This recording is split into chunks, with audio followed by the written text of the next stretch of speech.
Today on Network Africa, anti-Trump protests spreading across United States cities.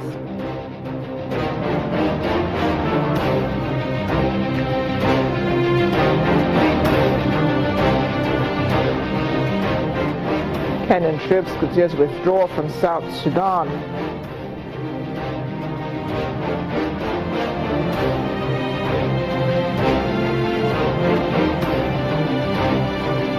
And climate change conference focuses on developing Africa. Let's begin Network Africa.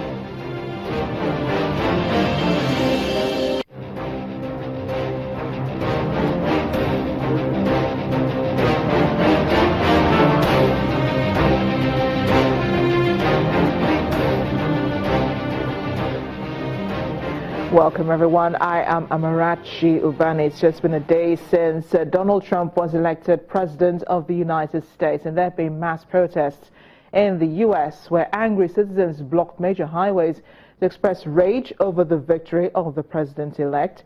In Los Angeles, Washington and New York, anti-Trump protesters blocked the highways, saying most of them do not feel safe about the outcome of the election.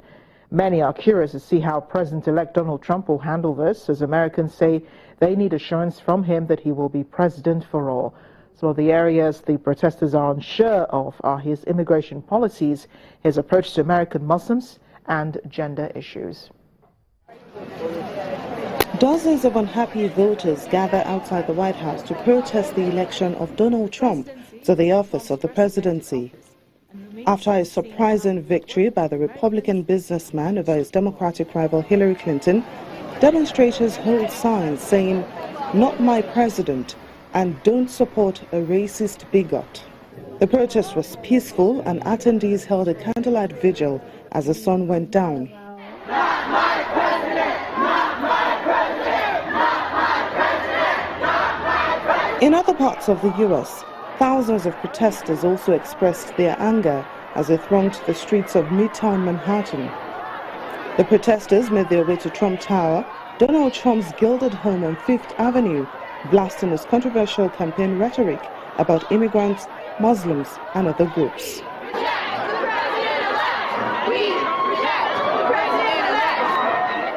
After Donald Trump's stunning upset of the heavily favored Hillary Clinton, Democratic President Barack Obama and leading figures in the Republican Party who had struggled to make peace with Donald Trump all vowed to move past the campaign ugliness, something the protesters in New York say they are not prepared to do. The New York protesters were not alone, as thousands of demonstrators marched in other U.S. cities like California and Seattle. Outside the United States, around 120 anti-racism campaigners demonstrated outside the U.S. Embassy in London. It is disgusting when we look at a man who said he will build a wall to keep Mexicans out. It's absolutely disgusting that a man who said he wants to ban Muslims from going to the United States is able to be elected the President of America. But let's be absolutely clear, as we see in America now, we stand in solidarity with all those people who take to the streets saying we will not let this country be consumed by hate and racism and division and sexism. Trump's campaign promises have included building a wall along the U.S.-Mexico border to stop illegal crossings and to deport the estimated 11 million undocumented immigrants living in the United States. Having more reactions to Donald Trump's election as President of the United States, African Americans in the capital, Washington, D.C., have been coming to terms with the situation in a divided country. While some have their fears over a Trump presidency, others say they're ready to show their support in the interests of their country to make him succeed. Our correspondent, Ayotunde Balogun, reports from Washington, D.C. When the final result of the historic U.S. presidential election was known on election night, November the 8th, it came like a thunderbolt, a moment of sheer disbelief as the world watched Donald Trump, the Republican candidate, emerge President of the United States. Now here in Washington, D.C., the capital of the country, the United States, and of course the country's seat of political power, as you can see, the quiet mood behind me indeed says the story. It was a landslide victory for Mr. Donald Trump, winning the electoral vote with 279, as against Hillary Clinton of the Democratic Party, who polled 228 votes. Despite President Obama's campaign for Clinton support from voters and African Americans especially, it didn't happen, and they bared their minds. Well, he wasn't the person that represented me, but because he is the president, I'm going to stand behind him. So that's really it. I wanted Hillary Clinton. I think that he has a lot to work on as far as women's concerned and African Americans. I guess, the American people spoke. That's who they chose. Obviously, he's going to be the 45th president of the United States. So I support him. I hope that, his views and his policies will include all Americans. I truly think Donald Trump will be fair to the people because he was a Democrat before he turned Republican. So I think he will be fair, and I think he will come out with good leaders on his side that will represent the American people as a whole. I don't think we should be as afraid as we think we should be. And I know he had a lot of racist comments, and I know that the country is divided. But as African Americans, we're pretty strong. Now the U.S. presidential election is finally over. And for many Americans who witnessed this event, particularly the African Americans, they say that the interest of the United States must come first as the world gears up for a Donald Trump presidency for the next 4 years. From Washington, D.C., Ayotunde Balogun reporting for Channels Television News. Now, in this part of the world, Liberian President Ellen Johnson Sirleaf has raised concerns about what U.S. President-elect Donald Trump's policy towards Africa would be. Mrs. Sirleaf said she and other African leaders are worried as to whether the president-elect will be able to build bridges with Africa and maintain one built by his predecessors, especially in the areas of trade, investment, and other special programs. The first woman to be elected head of state in an African country is also sad that the United States missed a good opportunity to join democracies that are ending the marginalization of women. Nevertheless, she says Liberia had a long and historical relationship with the United States, and she expects that to continue.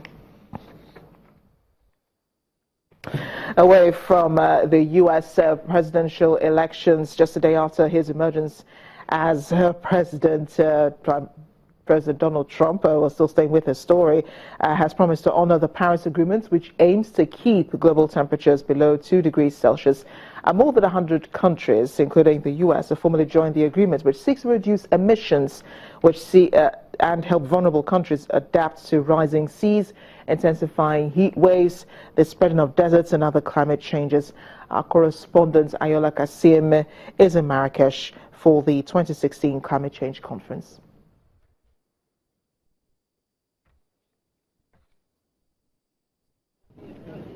Representatives from almost 200 nations have assembled in Marrakesh, Morocco for the 22nd edition of the Climate Change Conference of the Parties 22, which has been dubbed Africa's COP.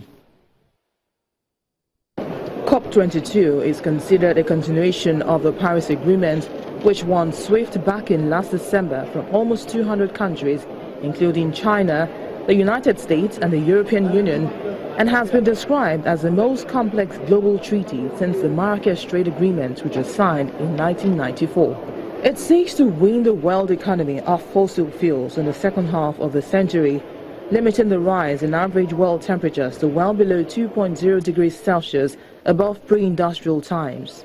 Negotiators this year will also be trying to find ways to raise finances to help developing nations cut their rising emissions and adapt to the effects of climate change. I hope that Africa will benefit for this COP. First thing, we have made many pledges in Paris. Many parties and countries made announcements in Paris, like the $10 billion to electrify Africa. Here, we need to know what happened since Paris and now.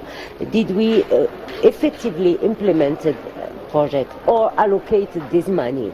We need to know that we are moving to help Africa and all the most vulnerable countries. Nations in Africa find it hard to attract investors to green projects. part of global efforts to limit climate change and more floods, heat waves and droughts that are a big threat to Africa. The immediate challenge for negotiators this year is that by law, countries that have ratified the deal must start agreeing the rules to implement it at the next UN Climate Conference. The Morocco meeting is due to start writing a detailed rulebook for the Paris Agreement, likely to take 2 years, and find ways to act. The key issues that the meeting is aiming to tackle for the continent include agriculture, food security, energy, water, and health. An African pavilion has been set up at the conference to help connect NGOs, banks, activists, and civil societies together. For Africa, there is limited finance available to enable African economies to implement their commitments to the agreement. We hope by debating these issues in the pavilion, we can address the financing question. There is also the question of capacity. Very limited capacities in many fields of climate change in Africa.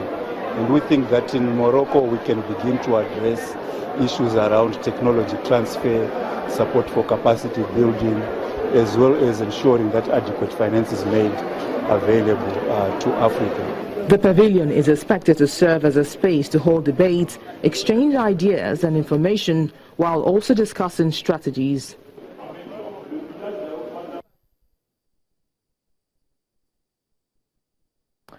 Moving on here on Network Africa, we're still looking at stories here on the continent. We'll be talking about the climate change conference coming up much later, and we could have that report by our correspondent Ayola Kasim after the break. But years of civil war in Libya have halted hospital operations in Benghazi. It's also created an acute medical crisis, from price hikes in medication to a lack of equipment needed for treatment of many illnesses. A number of hospitals have been forced to shut down in the city since the start of Libya's second civil war in 2014, after airstrikes and militants bombarded the facilities using the buildings as hideouts. The center now operates from 2 of its 3 buildings. Almost 2,000 patients visit the center daily, with 50 to 60 patients in each clinic. Despite oil production having recently doubled to nearly 600,000 barrels per day after Eastern Commander Khalifa Haftar seized key oil ports and let the NOC reopen them, output remains at well under half pre-2011 levels. In the past, Libya has relied on foreign doctors and nurses, many of whom have left the country due to conflict.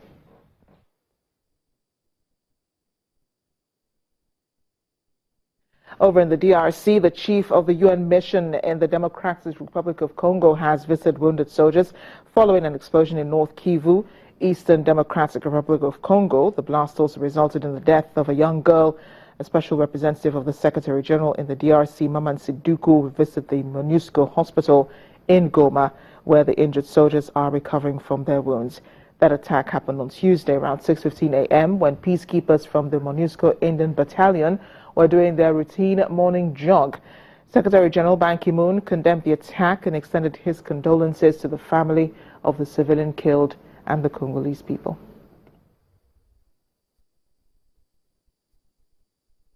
Stay with us on Network Africa. Still ahead. Kenya begins withdrawal of its troops from the UN mission in South Sudan. Join us again.